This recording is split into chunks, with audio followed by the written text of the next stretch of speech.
The chapter is our changing earth.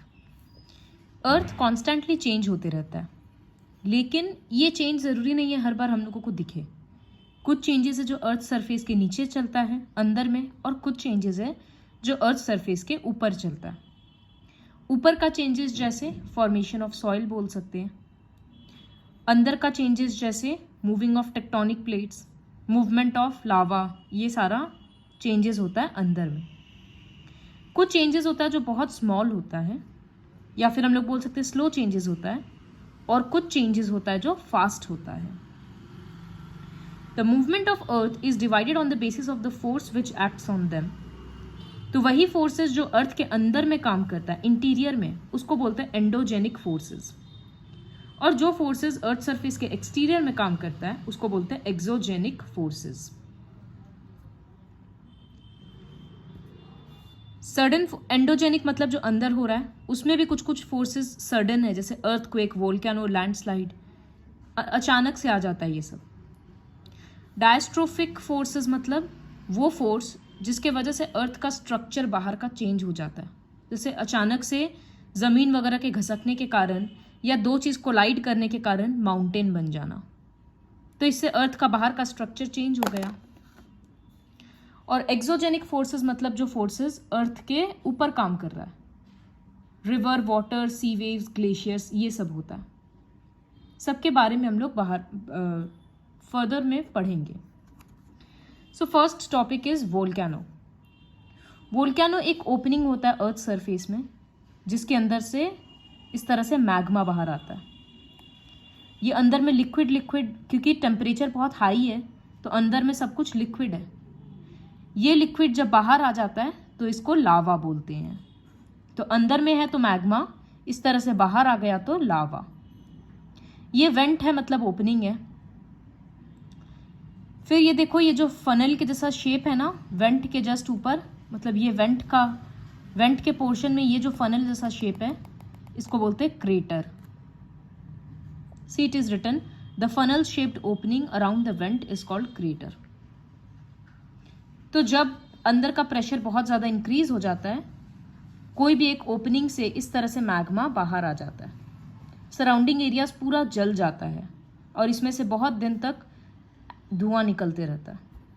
Gases and ऐश लिखा है। Volcano ocean floor ये सब के अंदर भी होता है। कितना बार समुद्र के नीचे भी वोल्केनो फट जाता है। उसके बाद अर्थक्वेक। अर्थक्वेक क्या होता है? अगर सडन मूवमेंट होता है अर्थ क्रस्ट का तो उसको अर्थक्वेक बोलते हैं। क्यों होता है अर्थक्वेक?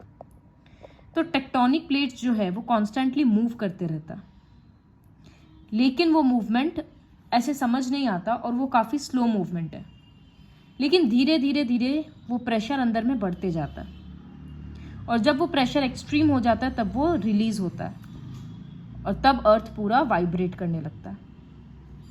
तो जिस पॉइंट पे अर्थक्वेक ऐसे प्रेशर रिलीज होता है उसको बोलते हैं फोकस। ये ओरिजिन है अर्थक्वेक का, लेकिन ये अर्थ के काफ़ी नीचे होता है।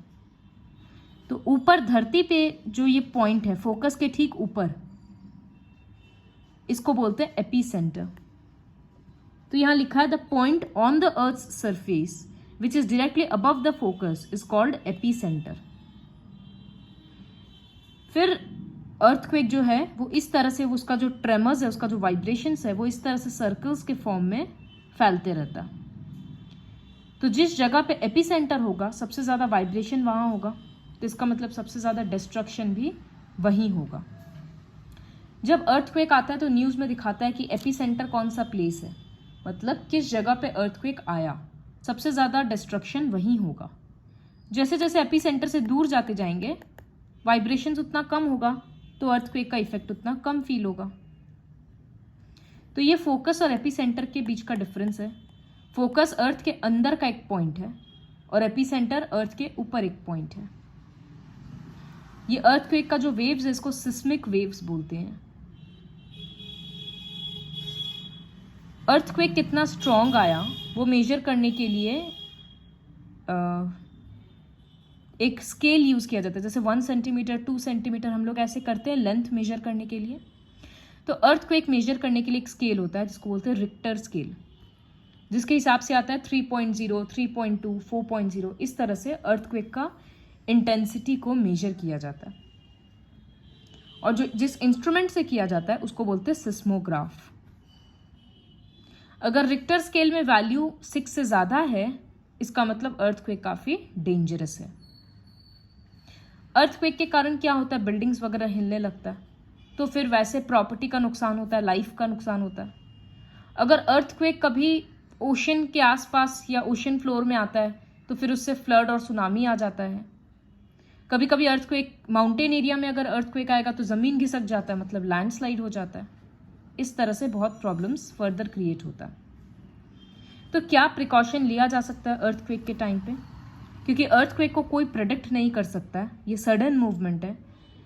तो बेटर ये है कि अगर एक अर्थक्वेक आ रहा है, वो कुछ सेकेंड्स के लिए आता है जनरली, तो टेबल या किसी हैवी चीज़ के अंदर जाकर छुप जाना चाहिए, ताकि कोई भी सामान अगर गिरेगा तो वो हैवी चीज़ के ऊपर गिरेगा, इंसान बच जाएगा। Electrical circuits, electrical wires, mirrors, windows, इन सब से दूर रहना चाहिए।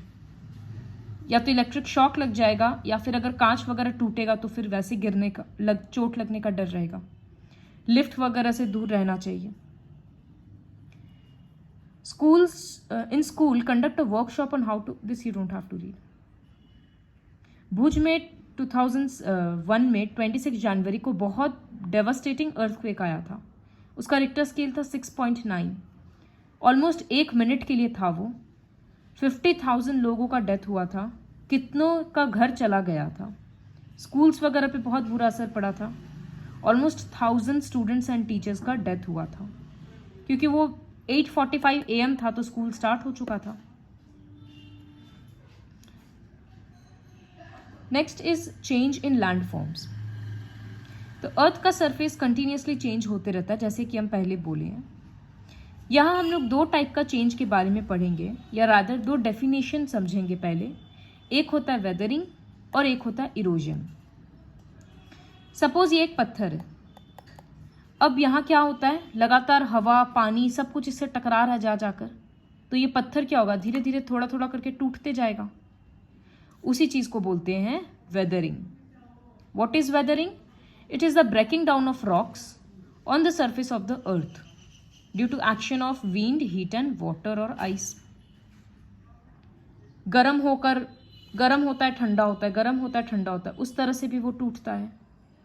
अंदर में अगर पानी घुस गया किसी क्रैक के और वो ठंड में अगर जम जाएगा तो फिर क्रैक और वाइड हो जाएगा। इस तरह से वेदरिंग का सेवरल रीजंस होता है। फिर अगर वो पत्थर टूट गया, चूरा चूरा होकर नीचे गिर गया, उसके बाद क्या होगा? या तो हवा या पानी से वो बह के दूसरे जगह चला जाएगा, तो उस चीज को बोलते हैं इरोजन। वेदरिंग मतलब टूटना, इरोजन मतलब उसका कैरी अवे हो जाना। See, it is written, it means wearing away of landforms because of different agents such as wind, water and ice. The eroded materials are carried away by mediums such as water, wind and deposited elsewhere. कहीं से टूट रहा है, कहीं और जाकर deposit हो जा रहा है। जैसे ये एक रॉक है लगातार, और यहाँ पर सब समझो सी है, तो ये क्या हो रहा है, सी वेव्स लगातार आकर टकरा रहा है, इससे दिन रात टकराए जा रहा है, तो ये पत्थर क्या होगा, थोड़ा सा टूट जाएगा। इस तरह से उसका शेप चेंज हो गया। ये जो पत्थर टूटा, ये टूट के नीचे गिरा, ये पानी के साथ बह के कहीं दूर चला जाएगा, तो टूटने को बोलते हैं वेदरिंग, और बह के दूसरे जगह जब चला जाता है उसको बोलते हैं इरोजन। अभी पानी था तो पानी के साथ वो बह गया, कभी हवा के साथ बह जाता है, तो ये सब होता है agents of erosion, wind, water, ice. अब हम लोग एक एक करके एक एक एजेंट के बारे में पढ़ेंगे। तो सबसे पहला एजेंट है रिवर। वाटर एक रिवर में कंटिन्यूसली फ्लो करते रहता है और आसपास का लैंड फॉर्म को इरोड करते रहता है, तोड़ते रहता है। रिवर्स जनरली कहाँ ओरिजिनेट होता है? माउंटेन्स में। माउंटेन्स में जो बर्फ है वो पिघलता है और रिवर ओरिजिनेट होता है, फिर वो नीचे की तरफ बहते रहता है। तो यहाँ से ना life cycle of river start हो रहा है। देखो क्या है, ये एक माउंटेन है, यहाँ कहीं ऊपर में पूरा बर्फ जमा हुआ है, तो यहाँ से एक रिवर ओरिजिनेट हो रहा है। जब वो नीचे फ्लो कर रहा है तो उसका स्पीड क्या है, बहुत हाई है, क्योंकि पहाड़ में बहुत ढलान है, तो स्पीड हाई है, जिसके वजह से वो क्या कर रहा है, आसपास का बहुत डिस्ट्रक्शन कर रहा है, पत्थर वगैरह बहुत तोड़ रहा है। इसको बोलते हैं यंग एज। रिवर का एज अभी यंग है, क्योंकि वो जस्ट ओरिजिनेट हुआ है। वो अपने साथ बहुत सारा मटेरियल्स नीचे कैरी करके लाएगा। ये जो पहाड़ से पत्थर वगैरह टूट रहा है, सब नीचे की तरफ बहते जाएगा। तो जो मटेरियल रिवर कैरी करता है उसको बोलते हैं लोड। फिर पहाड़ अब धीरे धीरे प्लेन्स में बन गया, तो रिवर का स्पीड क्या होगा, कम हो जाएगा, क्योंकि अब उसको ढलान नहीं मिल रहा है, तो स्पीड उसका स्लो हो जाएगा। और ये जो भी पत्थर वगैरह यहाँ पर था, पहले तो वो सब नीचे गिर रहा था, अब यहाँ पर आकर क्या होगा, डिपॉजिट होते जाएगा। मिनरल्स था, रॉक्स था, सिल्ट, जो भी सैंड वगैरह था, सब कुछ अब डिपॉजिट होते जाएगा प्लेन्स में। तो जब ये प्लेन्स में फ्लो करता है तो रिवर क्या होता है, इस तरह से फ्लो करता है। इसको बोलते हैं मियांडर्स। ये जो इस तरह से कर्व्ड बनाता है ना, तो बोलेंगे a river forms large bends called meanders while twisting and turning. जैसे ही वो प्लेन्स में एंटर करता है पहाड़ के बाद, तो इस तरह से वो स्पीड स्लो हो जाने के कारण ऐसे ऐसे फ्लो करता है। इसको मियांडर्स बोलते हैं। कभी कभी क्या होता है कि इस तरह से ये फ्लो कर रहा है, यहाँ पर पत्थर वगैरह बहुत ज़्यादा जम गया सपोज, तो वो क्या होगा, नदी से कट के अलग हो जाएगा। नदी ऐसे बह रहा है और ये पूरा एक पोर्शन एक अलग सा बन गया, तो ये एक लेक बन गया। इसको बोलते हैं ऑक्स बो लेक।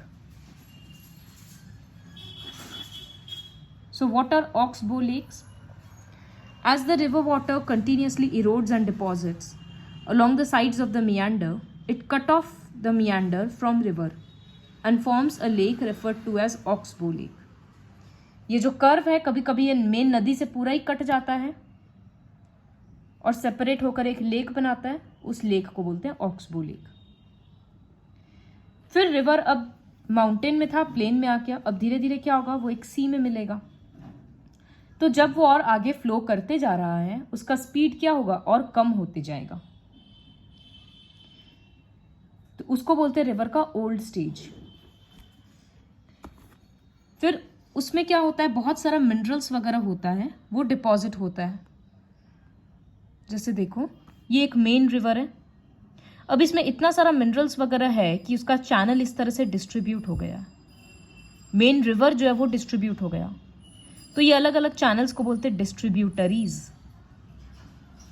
और ये सी में मिलने के पहले अपना सारा मिनरल्स डिपॉजिट कर देता है और वो इस तरह का ट्रायंगल जैसा शेप बनाता है, जिसको बोलते हैं डेल्टा। ये रीजन काफ़ी फर्टाइल होता है, बहुत मिनरल्स होता है। तो यहाँ और जब रिवर इस तरह से फ्लो करता है तो कभी कभी क्या करता है, वो आसपास के जगह में फ्लड लाता है, ओवरफ्लो हो जाता है। तो river also form flood plains. जब वो एक नदी बह रहा है और ओवरफ्लो होकर सराउंडिंग एरियाज में फ्लड ला रहा है, तो वो अपना सारा मिनरल्स भी बाहर कर दे रहा है। The river water slows down as the river approaches the sea. जैसे जैसे वो सी से मिलने रहता है, उसका स्पीड और कम हो जाता है और स्ट्रीम्स में डिवाइड हो जाता है और माउथ के पास डेल्टा फॉर्म करता है। तो ये था पूरे रिवर का लाइफ साइकिल। वो माउंटेन्स में ओरिजिनेट होता है, तब उसका स्पीड हाई होता है। उसके बाद वो जब प्लेन्स में एंटर करता है, उसका स्पीड स्लो हो जाता है और वो मियांडर्स, ऑक्सबो लेक, इस टाइप का फीचर्स बनाता है। जब वो पहाड़ से नीचे उतरता है, तब वो वाटरफॉल जैसा स्ट्रक्चर बनता है वहाँ पर। उसके बाद प्लेन्स के बाद सी में मिलना होता है, तो वहाँ पर रिवर डिवाइड होकर डिस्ट्रीब्यूटरीज फॉर्म करता है और डेल्टा फॉर्म होता है। Next is sea waves. तो इसके बारे में ऑलरेडी हम पहले थोड़ा सा बोले थे। जैसे ये देखो, एक पहाड़ है, मतलब एक बहुत बड़ा रॉक टाइप का है एक। So it is called a cliff. What is Cliff? A sea facing rock is called Cliff. इस तरह से पानी इससे लगातार दिन रात आकर टकरा रहा है तो ये थोड़ा थोड़ा टूटते जाएगा। कभी कभी टूट के क्या होता है, ये अंदर से इस तरह से हॉलो हो जाता है, तो इसको बोलते हैं सी केव, गुफा बन गया। और कभी कभी टूट के ये एक अलग सा पतला सा एक पिलर के जैसा बन जाता है, आसपास का सारा पत्थर टूट जाता है, तो इसको बोलते हैं सी स्टैक। सी बीचेस में ये सब देखने को मिलता है। तो ये क्यों हुआ? बिकॉज सी वेव्स इरोजन का काम कर रहा है और वेदरिंग का, वो कंटिन्यूसली उसको ब्रेक कर रहा है और उसका डिपॉजिट सारा दूसरे जगह, उसका सारा पार्टिकल्स दूसरे जगह ले जाकर डिपॉजिट कर दे रहा है। Next is ice. तो ग्लेशियर्स पता है क्या होता है? बेसिकली वो बर्फ होता है, बर्फ का नदी होता है समझ लो, या पहाड़ होता है। वो बहुत धीरे धीरे मूव करता है, समर में जब पिघलता है तो वो एक रिवर के जैसा बन जाता है, अपने साथ वो मिनरल्स ले जाता है। The materials that the glaciers carry get deposited forming glaciers moraines. वो जो मिनरल कैरी करके दूसरे जगह डिपॉजिट कर रहा है उससे वो मोरैंस फॉर्म करता है। फिर विंड भी बहुत सारा, जैसे हम लोग फील कर सकते हैं कि हवा अपने साथ कितना डस्ट और सैंड पार्टिकल्स, अगर डेजर्ट में विंड फ्लो कर रहा है तो कितना धूल उड़ता है, इसका मतलब उसमें सैंड है। तो विंड भी इरोजन का काम करता है। सपोज जैसे ये एक मशरूम रॉक का एग्जाम्पल दिखाया गया, इससे क्या समझ में आ रहा है कि हवा जब बह रहा है तो नीचे का पत्थर को बहुत ज़्यादा ब्रेक कर दिया, इस वजह से वो पतला हो गया, तो एक इस तरह का स्ट्रक्चर फॉर्म किया। विंड की वजह से सैंड ड्यून्स भी फॉर्म होता है। सैंड ड्यून्स तो पता होगा क्या होता है, जैसलमेर में है बहुत ज़्यादा। तो क्या करता है विंड, जब अपने साथ फ्लो करता है डेजर्ट में तो सैंड को भी बहाता है, बहा कर ले जाता है और कहीं दूसरे जगह ले जाकर डिपॉजिट कर देता है। इसी तरह से विंड के कारण फॉर्म होता है लोएस। देखो यहां पर लिखा है, so light grains of sand are carried by the wind over a very large distance and deposited in large areas forming loess। Wind जब सैंड कैरी करके उस तरह से पहाड़ के फॉर्म में डिपॉजिट करता है तब उसको सैंड ड्यून्स बोलते हैं, और इस तरह से जब डिपॉजिट करता है तब उसको लोएस बोलते हैं। चाइना में इस तरह का एग्जाम्पल है। तो ये था various agents of erosion and weathering. अब हम लोगों को समझ में आया कि वेदरिंग क्या होता है, इरोजन क्या होता है, और किस तरह से पानी, हवा, हीट, इन सब की वजह से इरोजन हो रहा है। This is all about the chapter our changing earth.